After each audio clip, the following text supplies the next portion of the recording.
मी शिवाजी मोरे, सरपंच परिषद मुंबईचा विश्वस्त।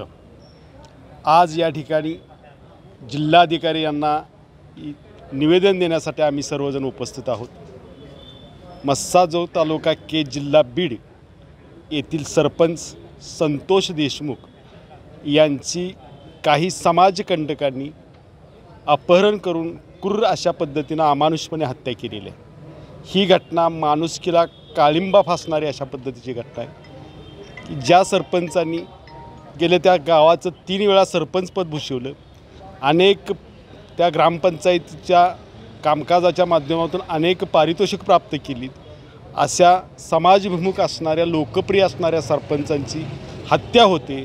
हे खऱ्या अर्थाने ह्या पुरोगामी महाराष्ट्राला प्रामुख्याने अतिशय खेदजनक आणि निषेधार्थ घटना आहे। आणि आज ही हत्या होऊन देखील ते ज्यांनी त्यांना पाठीशी घातलं, जे आरोपी आहेत ते आजही या ठिकाणी पोलीस प्रशासनानं त्यांना अटक केलेली नाही। आणि खऱ्या अर्थानं ज्या मुळाशी प्रामुख्यानं त्यांना राजाश्रय ज्या समाजकंटकांना हत्याकारांना मिळाला, त्याच्यासकट या घटनेचा प्रामुख्यानं चौकशी व्हावी, सर्वच या ठिकाणी समाविष्ट असणाऱ्या आरोपींना अटक करावी आणि त्यांना कडक शासन व्हावं, हीच या ठिकाणी कोल्हापूर जिल्ह्याच्या सर्वच सरपंच बांधवांच्या वतीनं मी विनंती करत आहे। GM पाटील, सरपंच परिषद मुंबई महाराष्ट्राचा कोल्हापूरचा जिल्हाध्यक्ष म्हणून काम पाहतो।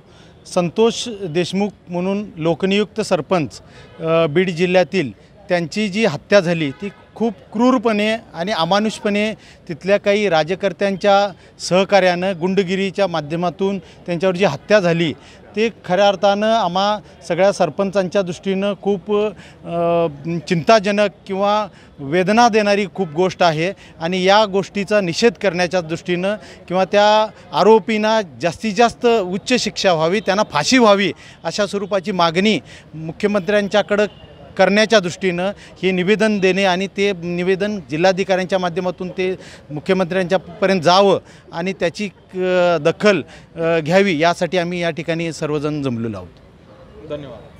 सरपंच संतोष देशमुख यांची जी हत्या झाली ती अतिशय क्रूरपणे माणुसकीला काळिंबा फासणारी आहे, अत्यंत निंदनीय आहे। आणि म्हणून सरपंच परिषद महाराष्ट्र मुंबईमार्फत आम्ही त्याचा निषेध करतो। या ठिकाणी आमची अशी एक मागणी आहे की जो तपास चालू आहे तो तपास ह्याच्याकडे SIT कडे म्हणजेच जिल्हा अधीक्षकांच्या निरीक्षणाखाली तपास पूर्ण व्हावा आणि दोषीला आरोपींना गुन्हे आतापर्यंत फक्त 3 आरोपी शोधून काढलेत, बाकीचे फरार आहेत। लवकरात लवकर त्यांना शोधून काढून तपास करून त्यांना कठोरात कठोर शिक्षा द्यावी अशी आम्ही कोल्हापूर सरपंच परिषद मागणी करतोय। अशाच नवनवीन अपडेट्ससाठी डिजिटल कोल्हापूर चॅनेलला सबस्क्राइब करायला विसरू नका। आमच्या फेसबुक, इन्स्टालाही नक्की फॉलो करा।